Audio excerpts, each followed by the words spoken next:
Now that Steve Bannon is out of the White House, he seems to be on a revenge mission to make life miserable for everyone left in that White House, and very much including tonight Donald Trump. Here's Steve Bannon. Here's how he campaigned in Alabama yesterday against Donald Trump's candidate for Senate. Mitch McConnell and this permanent political class is the most corrupt and incompetent group of individuals in this country. They think you're a pack of morons. They think you're nothing but rubes. And tomorrow, you're going to get an opportunity to tell them what you think of the elites that run this country. And there's the monster that Donald Trump created. And tonight, Steve Bannon's candidate has won. Steve Bannon's winning candidate for the seat is, of course, the former state Supreme Court justice who was suspended twice from that job. Once for installing a monument to the Ten Commandments at the courthouse, and the second time for refusing to comply with a ruling of the United States Supreme Court. And there's Judge Moore up there tonight accepting the victory that he has earned there in Alabama. Last night, Steve Bannon actually publicly said why Donald Trump's judgment cannot be trusted. They try to destroy Donald Trump. The same gang that's going after Roy Moore is the same gang that went after Donald Trump. And I got to tell you, I think it's sometime later after tomorrow, a real, review has to be done of how President Trump got the wrong information and came down on the wrong side of the football here. And we're joined now by Mike Murphy, a political media consultant for the Republican Party. Also joining us is Jason Johnson, politics editor at TheRoot.com, and MSNBC contributor Ron Klain, former senior aide to President Obama, chief of staff to Vice Presidents Biden and Gore, and Mike Murphy. Yes, I know you've been hoping to live a long life, but I do not think you ever expected you would live long enough to see the drama, or whatever you want to call this thing, that has just played out in Alabama. Steve Bannon versus Donald Trump, and trying to convince voters in Alabama that Donald Trump's judgment cannot be trusted. And the way to help Donald Trump is to vote for the Bannon candidate. Yes, cats chasing dogs. We're going into Shakespearean bizarro land here. And I think now it'll at least be amusing to people who like the theater of politics, because Trump will not be able to stand being beaten by his own mastermind.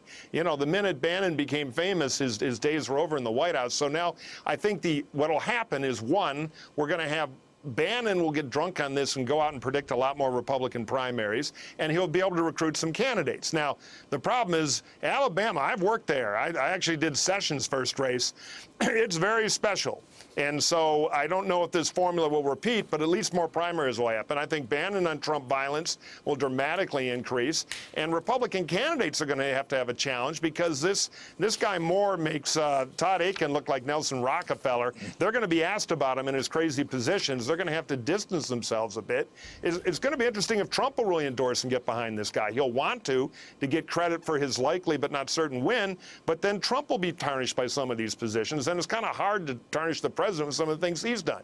So this is going to be complicated. Yeah, and of course, Mike, Donald Trump, when he was campaigning for his candidate, promised that he would immediately endorse and work for the other guy if the other guy won, as he just did. And I want to go to that video that Steve Kornacki was talking about, where Donald Trump actually said, while he's up there on the stage with his candidate endorsing him, I may have made a mistake, and the Moore campaign was able to turn that into a commercial. Let's just watch the way Trump said that.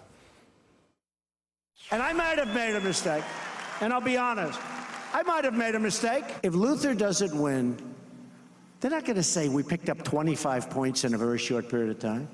They're going to say Donald Trump, the President of the United States, was unable to pull his candidate across the line. It is a terrible, terrible moment for Trump. This is total embarrassment. And Jason, Donald Trump has just tweeted his congratulations to Roy Moore. I'm not surprised. This reminds me of what he said about Mike Pence. You know, he wasn't happy about Mike Pence either, and he basically said, look, if I could have had Bobby Knight, I would have taken him. But I think the important thing to remember here, for every Republican who's running in 2018 in the Senate, you have to remember, number one, Donald Trump is not a trustworthy surrogate. You don't know what he's going to say when he gets on stage. And two, look, Steve Bannon was one of the keys to Trump getting elected. He's He's Liam Neeson. He has a special set of skills of being able to sort of rationalize and make this sort of white nationalist populism sound decent to people. And if he can sell this outside of Alabama, there's a lot of Republicans across the country who will be worried going into 2018. And Ron, what do the Democrats see when they look at this tonight? Well, they see that Senator Strange was beaten by candidate even stranger. I mean, you know, the most extreme Republican possibly got nominated, and it shows a lot of opportunity for Democrats. Now, Alabama, Doug Jones, still a long shot, but has a shot against Judge Roy Moore. We saw, because of what's going on in Alabama, Senator Corker, a shoo-in for re-election in Tennessee, stepped down. Now that's an open seat. And in Florida tonight, for the 7th time, a state legislative seat flipped from R to D. We picked up a seat in a special election in Florida. So I think Democrats are seeing that the division in the Republican Party is creating a lot of opportunities. We're going to bring you whatever Roy Moore has to say. He's been doing a lot of thanks to people, and well, we'll dip into it for a few seconds just to get a flavor of what he has to say. Of that goodness, the sovereign source of our law, liberty, and government, which is Almighty God. We have become a nation that is distanced ourselves from the very foundation. Washington said that of all the dispositions and habits which lead to political prosperity, religion and morality are indispensable sports. We've got to recognize that we've been separated by something that separation of church and state doesn't stand for. It doesn't separate us from God. Nothing can separate us from God. We are one nation under God, and we can become one nation unified. There's so much division in our society. Protest, demonstrations, mobs, racial strife. But we're all created in the image of God. I recall what Harry Truman said in his inaugural address. The American people stand firm in the faith which has inspired this nation from the beginning.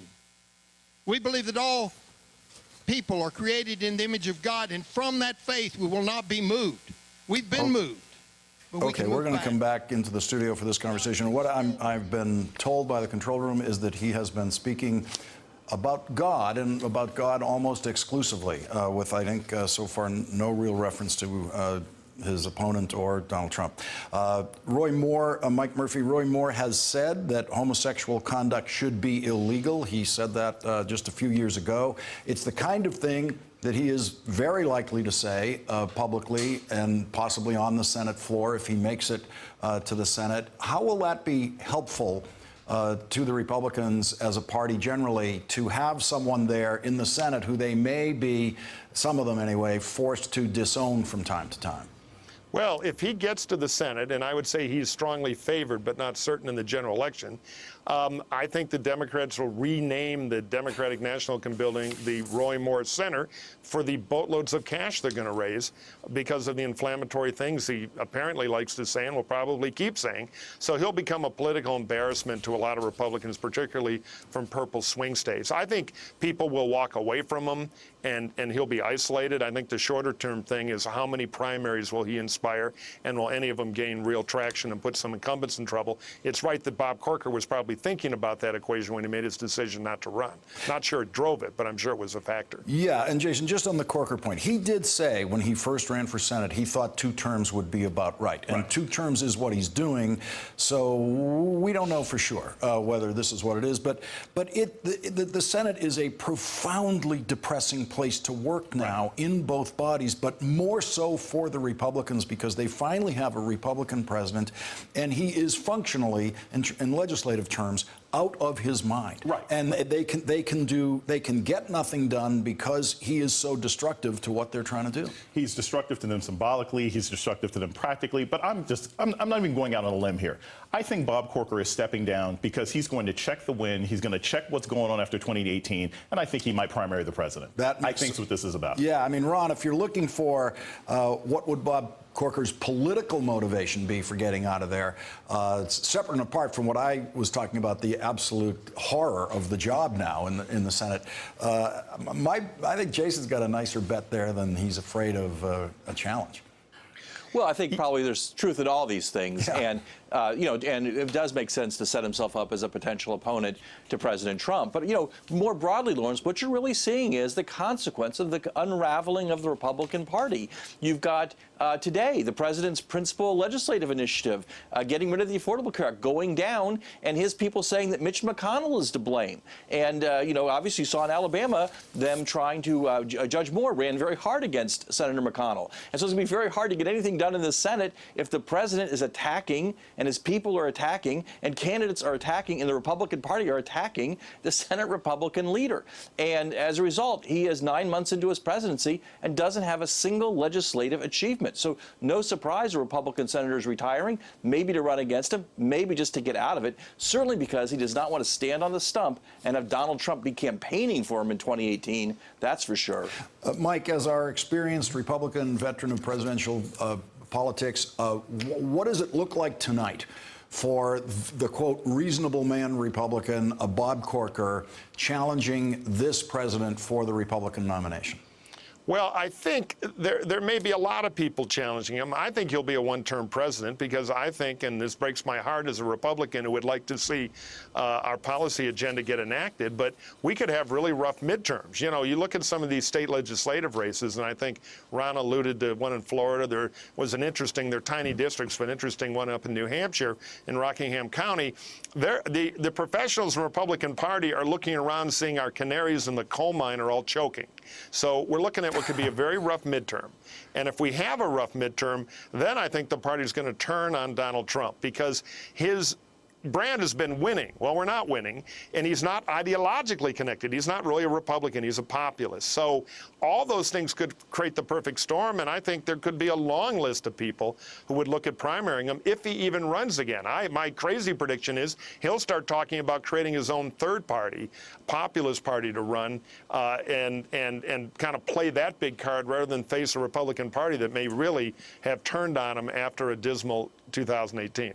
Hope I'm wrong. I'd like to hold the Senate, which I think we will, and pick up seats and hold the House. But we could be in for a tough midterm here, and he's a big cause of it. Mike Murphy and Ron Klain, thank you both for joining us tonight. Really appreciate it. Thank you. Hey there, I'm Chris Hayes from MSNBC. Thanks for watching MSNBC on YouTube. If you want to keep up to date with the videos we're putting out, you can click subscribe just below me or click over on this list to see lots of other great videos.